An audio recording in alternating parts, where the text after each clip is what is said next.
Assalamualaikum. Saya sebenarnya sedang siapin materi buat teman-teman di sekolah dalam rangka agar mengetahui apa itu IASP 2020. Kita belajar bersama agar hebat semua.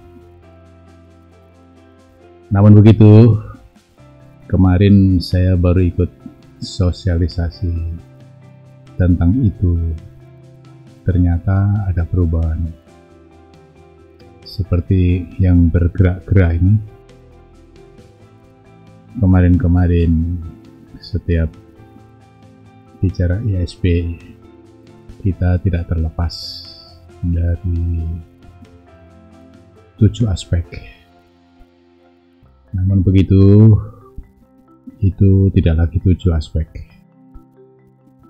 Yang pasti perubahan itu adalah menjadikan lebih user friendly. Jadi teman-teman berbahagia karena tidak terbelit-belit. Jadi materi tersebut saya tunda dulu. Justru saya ingin menunjukkan satu hal, yaitu teknik scoring yang kemarin itu dibawakan oleh Bapak Dr. Budi Sustyo. Nah, materinya seperti apa? Seperti ini.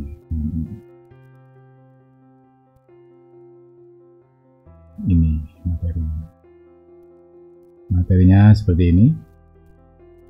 Teknik scoringnya pada IASP 2020 dalam proses akreditasi itu seperti apa? Kita tahu bahwa di dalam dokumen IASP itu ada untuk butirnya, ada butir inti dan butir khusus. Begitu juga kemarin kita sudah tahu tentang adanya compliance, sehingga di sana ada ICR dan ICM, di mana ICM itu adalah STAR untuk diakreditasi atau tidak. Nah, ternyata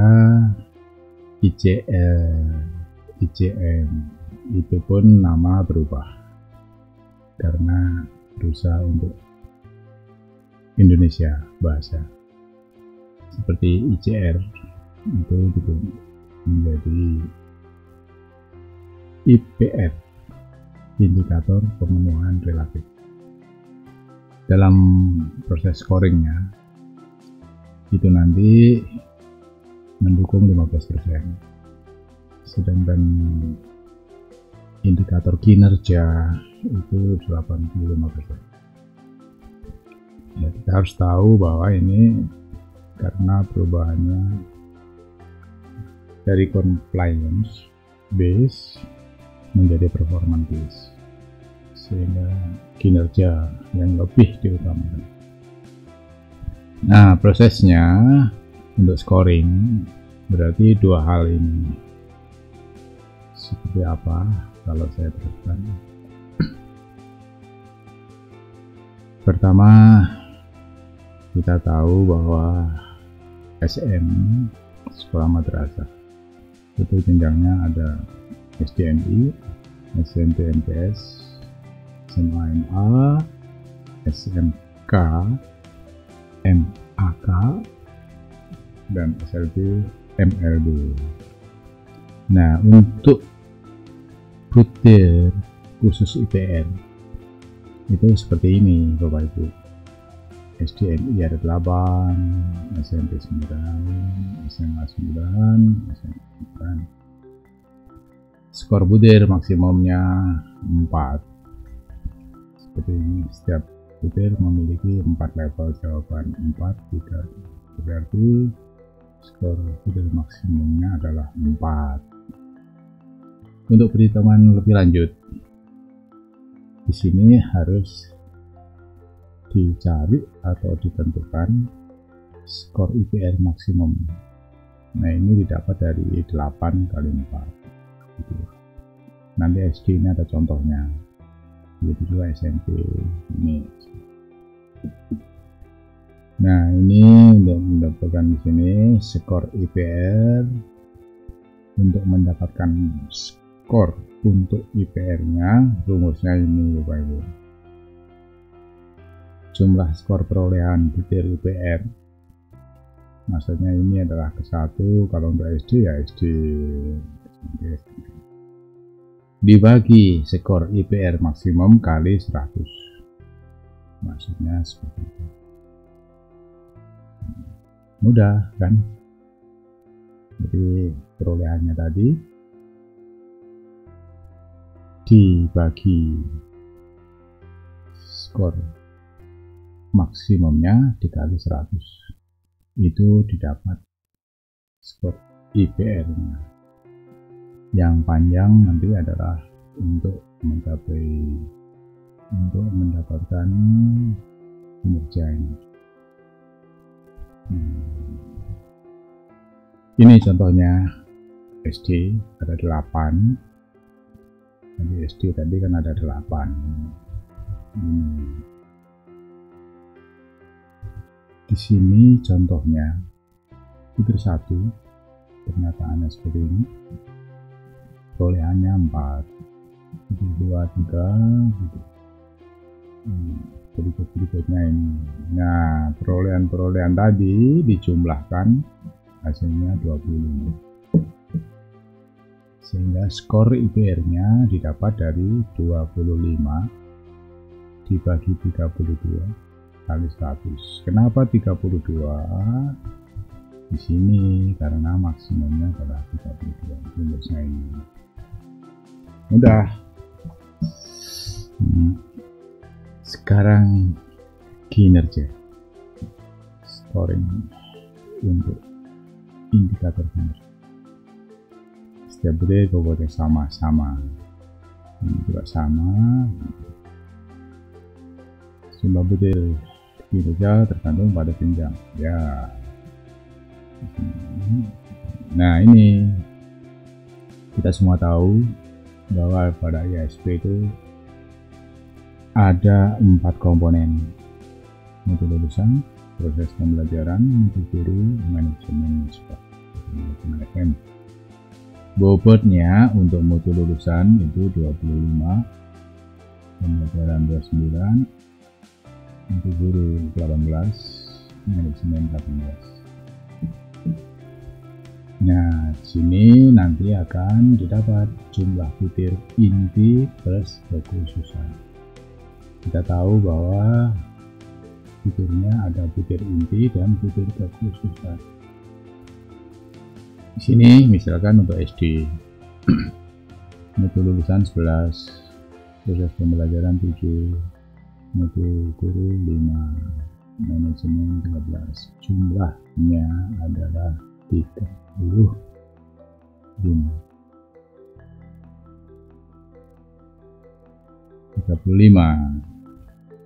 Di sini untuk SDMI.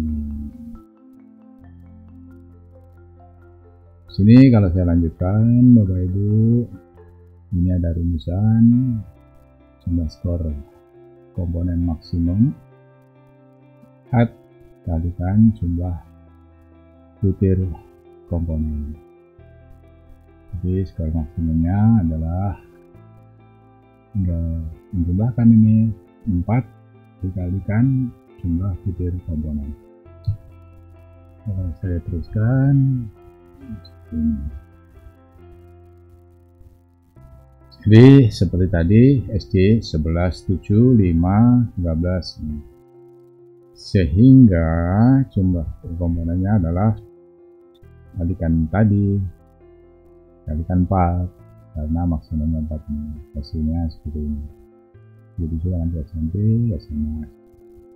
Kita konsentrasi ke SD. Ini kalau saya teruskan, nah di sini. Pertama, lakukan penghitungan skor perolehan hasil visitasi untuk masing-masing komponen dengan rumus. Di sini jumlah skor perolehan komponen ke maksudnya komponen kan ada 4 tadi, yang satu ya satu, yang kedua dua. Ini banyak butir pada setiap komponen. Yang kedua, hitung skor komponen akreditasi dengan rumus. Nanti ini rumus ini kalau dengan angka-angka akan lebih mudah dipahami. Hitunglah skor total komponen dengan cara menjumlahkan seluruh skor komponen akreditasi dari komponen itu lulusan, proses pembelajaran, mutu guru, dan tinggal jumlahkan hasil dari sini tadi. Dan ini untungnya bobotnya sama 4 yang tinggi, bobotnya 4. Kalau saya teruskan saya dulu. Nilai akhir NA akreditasi dihitung berdasarkan skor UPR dan skor total.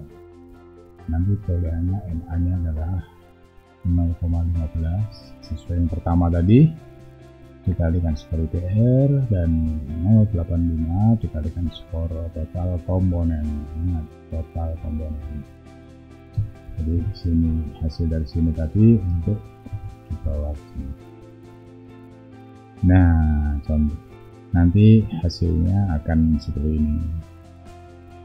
Angka ini A unggul, di sini B baik, sini C cukup, dan di bawah itu satu tidak berakreditasi atau PB. Sekarang ada SD. SD butir intinya adalah untuk mutu lulusan itu 1 sampai 11. Proses pembelajaran 12 sampai 18. Mutu guru 19 22. Manajemen SN 23 sampai 35. Di SD ada butir khusus, kekhususan, yaitu ternyata pada mutu guru. Sehingga nomornya berurut ke sini 36. Sehingga jumlah butirnya mutu lulusan 11, di sini butirnya 7, di sini ada 5, di sini, sehingga 36. Inti 35 tambah 1 sehingga 36. Nah, sekarang skor maksimal tinggal kalikan 4 karena maksimal. Bobot komponen sini tinggal ambilkan dari pedoman pertama tadi 35, 29, 18, 18. Berikut ini kasus seakan-akan perolehan hasil penilaian oleh asesor seperti ini. Ini perolehannya. Berarti di sini adalah kekhususan. Ini nomor 1 level 4. Ini skornya 3, skornya 3. Nah, ini kalau saya teruskan Bapak Ibu, di sini mutu lulusan 1144. Skor perolehan di sini 39.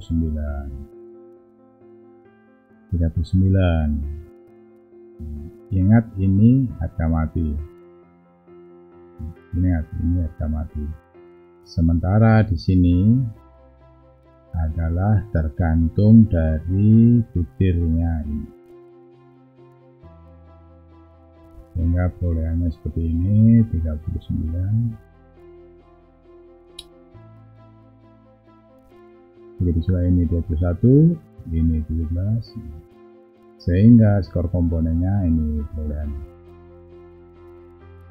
skor total 82,81, sehingga dimasukkan dalam rumus seperti ini. Di sini berikutnya. Terima kasih. Jika ada kesulitan, nanti kita bisa berdiskusi lagi. Sebenarnya Bapak Ibu, saya punya materi seperti ini yang sudah saya siapkan. Nah, sini. Bahkan yang saya jelaskan tadi baru saya dapat kemarin. Akhirnya saya pelajari, saya pahami, dan saya ingin bisa membantu sekolah.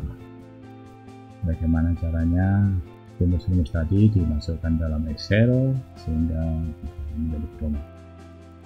Ini materi yang sebenarnya yang saya siapkan. Misalnya kalau saya buka seperti ini.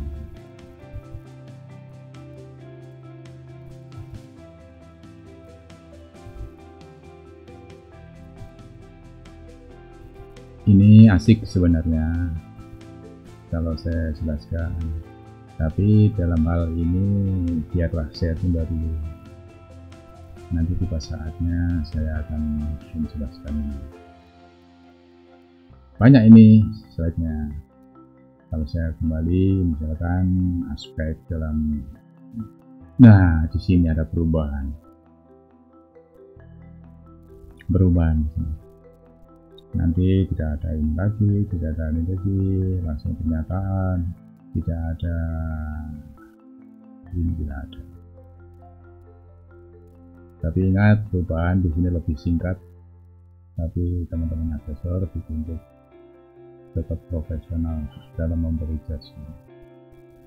Sementara banyak ini sebenarnya seperti ini penyebaran pikir, sebenarnya nggak ada perubahan. Tapi saya ingin mencoba konsen yang tadi. Konsen yang Oke, Bapak Ibu. Sementara begitu. Mudah-mudahan sepintas bisa bermanfaat untuk kita semua. Terima kasih. Assalamualaikum.